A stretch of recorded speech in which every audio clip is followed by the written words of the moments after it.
¿Se imaginan ustedes que el iPhone pudiera costar más de 40,000 pesos mexicanos?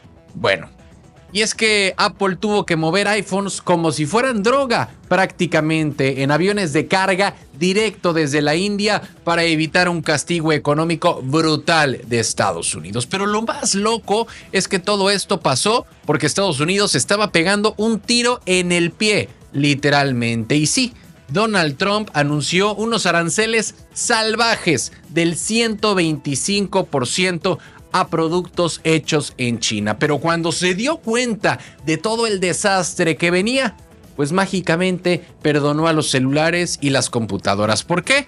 Bueno, hoy vamos a contarles esta historia completa, paso a pasito, sin vueltas, para entender qué hay detrás de esta guerra comercial, cómo llegó a afectar a Apple y por qué fabricar un iPhone en Estados Unidos es casi tan imposible como fabricar tacos al pastor en Noruega. Pero bueno, vámonos al principio. Trump anuncia, pero no cumple. Todo esto empezó con la famosa guerra comercial entre Estados Unidos y China, donde Donald Trump, como parte de su estrategia de America First, anunció aranceles altísimos a productos chinos. El objetivo, según él, era dejar de depender de países hostiles, como él lo llamó, y empezar a fabricar en casa. Pero cuando vieron que eso afectaba directamente a cosas como el propio iPhone, la propia laptop, los módems o las pantallas, pues empezaron ahí los parches de cierta manera, ¿no? La Oficina de Aduanas de Estados Unidos publicó una lista de productos electrónicos que, aunque venían de China, no iban a pagar esos aranceles. Básicamente, hicieron una lista VIP donde estaban las computadoras, los smartphones, los chips, los monitores, los discos duros, los routers, en fin. No lo dijeron obviamente con bombo y platillo, fue como una nota escondida, casi silenciosa, pero clave para no reventar el mercado. Pero seamos honestos, imagínense ustedes si un iPhone hubiera costado inicialmente desde los 40,000 pesos, hubiera sido impresionante. Porque mientras todo eso pasaba, Apple ya se estaba preparando. ¿Qué hicieron? Rentaron 6 aviones de carga, llenos hasta el tope de iPhones producidos en la India y en total movieron 600 toneladas, es decir, más de 1,5 millones de teléfonos. ¿Por qué desde India? Bueno, claramente porque China estaba bajo los aranceles más altos, pero India no. Apple incluso presionó al gobierno indio para que los teléfonos pasaran la aduana en 6 horas, no en 30 como era lo normal. Hicieron una especie de corredor verde, un pase VIP para que los iPhones salieran volando. Lo que hicieron fue prácticamente una maniobra de guerra económica, el blindarse del golpe de Donald Trump sin dejar de vender ni un solo teléfono. Y eso nos lleva a una pregunta clave. ¿Por qué Apple no fabrica de una vez en Estados Unidos? ¿Por qué tienen que estarle jugando que en China y después mandarlo a India para que no haya temas luego en Estados Unidos? ¿Por qué no fabricar desde el propio Estados Unidos? Muchos dirán, pues que se traigan las fábricas a Texas, que fabriquen en casa. Pero bueno, resulta que no es tan fácil como cualquiera puede pensarlo. Steve Jobs lo dijo en su momento y ahora Tim Cook lo ha repetido, el CEO de Apple. Ellos han comentado que Estados Unidos no tiene ni la gente ni la infraestructura para fabricar iPhones. Piénsenlo así. En China, si Apple necesita 10,000 ingenieros de precisión, pues los consigue en una semana. En Estados Unidos no juntas ni una sala de conferencias con esa especialización. Y no solo es el talento.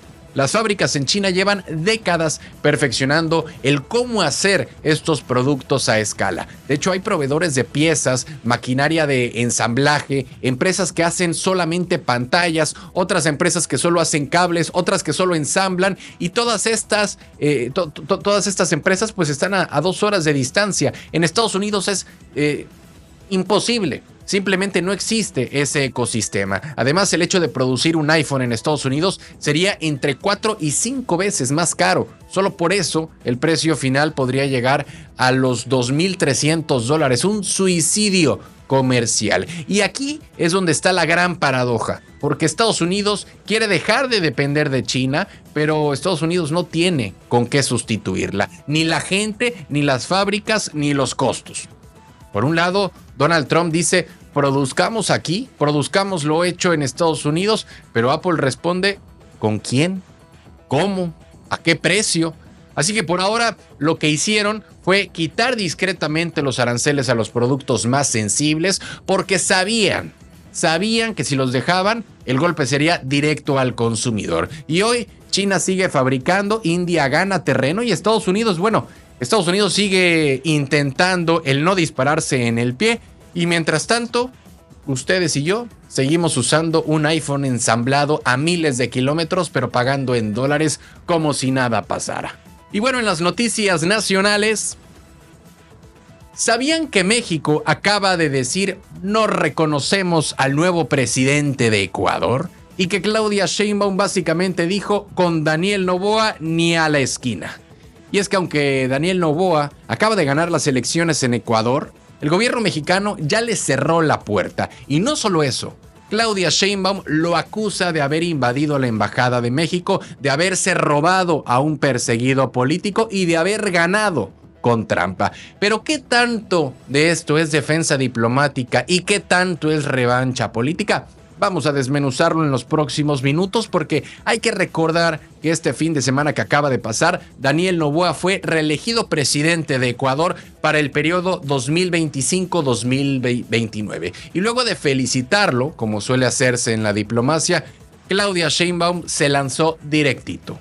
Ya Claudia Sheinbaum dijo que no van a tener relaciones con Ecuador mientras ese presidente esté en el poder. Y sí, México no lo va a reconocer, no va a tener embajador, no va a tener nada que ver con Ecuador. Y la razón pues es muy clara. Para México, Daniel Noboa fue quien ordenó la invasión a la embajada mexicana en Quito el año pasado, en el 2024. Ya Claudia Sheinbaum dijo que no se puede tener relación con alguien que violó la soberanía nacional. Y para colmo, también cuestionó si Daniel Noboa ganó legítimamente. Según Claudia Sheinbaum, las elecciones en Ecuador no fueron justas. ¿Por qué?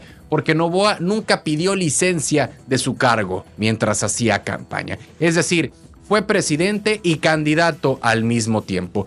Ya la Organización de Estados Americanos, la OEA, ya había señalado que eso afectaba la equidad de la contienda. Y en palabras de Claudia Sheinbaum, eso debilitó la institucionalidad del Estado. Incluso mencionó que la otra candidata denunció fraude. Así que, en resumen, para México, Daniel Noboa no es un presidente legítimo y además violó reglas internacionales. Aquí es donde entra el contexto más fuerte porque, repito, hay que recordar el año pasado, en el 2024, en abril para ser exactos, cuando Daniel Noboa ordenó que fuerzas policiales ecuatorianas entraran a la Embajada de México en Quito para arrestar al ex vicepresidente Jorge Glass, que estaba refugiado ahí pidiendo asilo. Fue una violación directa a la Convención de Viena que protege la inviolabilidad de las embajadas. México rompió relaciones ese mismo día y aunque muchos pensaban que Claudia Sheinbaum podía buscar arreglar las cosas, lo que hizo fue sellar el portazo. En ese momento Daniel Noboa respondió. Dijo que sí podría llegar a estar dispuesto a sentarse a platicar con Claudia Sheinbaum, incluso comerse unos taquitos al pastor, según sus palabras, pero que no piensa entregar salvoconducto para que Jorge Glass salga libre de su país. Y Claudia Sheinbaum pues también fue clara en ese momento, dijo que si no hay respeto a la soberanía, no hay relación con México. Así que ambos tienen una línea roja y ninguno de los dos se va a mover. Mientras tanto, Jorge Glass sigue en prisión, México y Ecuador siguen sin embajadores y la Corte Internacional de Justicia ya está interviniendo en el pleito. La gran pregunta es, ¿esto realmente es una defensa de la soberanía de México o es una forma de castigar a un gobierno de derecha que no le simpatiza al nuevo gobierno mexicano? Claudia Sheinbaum parece decidida a marcar su postura muy fuerte desde el inicio. No quiere ambigüedades, no quiere tibiezas diplomáticas, pero también está dejando claro que no va a ceder ni un milímetro si no hay garantías de respeto. Y en medio de todo esto, los dos países se están alejando cada vez más, con consecuencias reales para el comercio, para la cooperación, para la migración y, claro, la política regional. En definitiva, en cuestiones económicas y comerciales, no es una afectación tan grave para México, pero bueno, ahora sí que como dicen que todo suma y todo afecta, a pesar de que el comercio entre ambos países sea mínimo, pues de todas maneras son algunos millones de dólares que se están jugando. Noticias locales. Y en la sección de noticias locales, ¿a poco ya no hay alcoholímetros en Veracruz? La gran pregunta que muchos se hacen. Bueno, sí, los operativos que antes se encontraban saliendo de una fiesta, una posada o un antro, ya desaparecieron los alcoholímetros en Veracruz. ¿La razón? La gobernadora Rocío Nale dice que había demasiadas quejas de abuso, que la gente ya no confiaba ni en el tránsito ni en las grúas. Ahora, ¿hay algo más detrás de esta decisión de la gobernadora Rocío Nale? Vamos a comentarles el por qué se quitaron los alcoholímetros, cuánto costaba una multa, qué están haciendo ahora y si de verdad nos conviene que vuelvan o no como veracruzanos. Y es que antes hay que recordar que cada temporada vacacional pues era lo mismo, en Navidad, en Semana Santa, en vacaciones de verano. Ahí veíamos siempre los filtros de alcoholimetría en cada esquina. Los ponían por las noches de forma aleatoria y eran parte del operativo para evitar accidentes, pero había un pequeño gran problema. La gente ya no confiaba en ellos, incluyéndome. Nos quejábamos también de abuso, de que se aplicaban de forma arbitraria, de que el alcoholímetro se volvía un pretexto para extorsionar o remitir coches sin razón, y eso fue justo lo que dijo Rocío Nale. Ya lo comentó la gobernadora, dice que desde que llegaron a la silla, a la gubernatura de Veracruz, retiraron gran parte de los operativos por tantas quejas de los ciudadanos. Según Rocío Nale, al entrar a su gobierno, se suspendieron varios operativos, incluyendo el alcoholímetro, para hacer una revisión completa. No porque estuvieran mal de fondo, sino por las formas, por el cómo se aplicaban. Ya dijo Rocío Nale que no todos los agentes cometían abusos, pero que sí había ciertos elementos que actuaban mal y generaban desconfianza total. Y no es para menos. Vamos a ponerlo en números. Multas por manejar alcoholizado. O sea, 100 UMAS más o menos, o sea, más de 10,800 pesos. Y a eso súmenle la grúa entre 1,800 y 2,200 pesos. Y ni se diga el corralón, dependiendo del tiempo que tarden en sacar el coche. Un gasto total que podía superar fácilmente los 13,000 pesos. Y eso, si no te querías arreglar antes de que llegara el oficial de tránsito, ¿no?